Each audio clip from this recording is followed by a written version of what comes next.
నారాయణపేట జిల్లా మాగనూరు జిల్లా పరిషత్ పాఠశాలలో మళ్లీ మధ్యాహ్నం భోజనం చేసిన 30 మంది పిల్లలకు ఫుడ్ పాయిజన్ అయింది. వారిని హుటాహుటిన మక్తల్ ప్రభుత్వ ఆసుపత్రికి తరలించారు.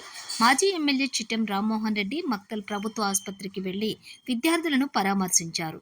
ప్రభుత్వం వారం రోజుల క్రితం ఇదే పాఠశాలలో ఫుడ్ పాయిజన్ జరిగినా అదే నిర్లక్ష్యం వహించడం పట్ల తీవ్ర ఆగ్రహం వ్యక్తం చేశారు. అధికారులు నిర్లక్ష్యం వల్లే జరుగుతుందని పాఠశాలకు ప్రభుత్వం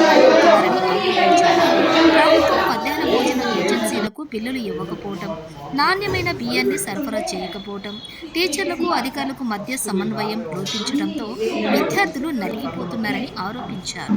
తాము పిల్లలకు మంచి భోజనం వండి పెడితే రాజకీయం చేశారని అంటగట్టిన కాంగ్రెస్ నేతలు ఇప్పుడు ఎక్కడున్నారని ప్రశ్నించారు.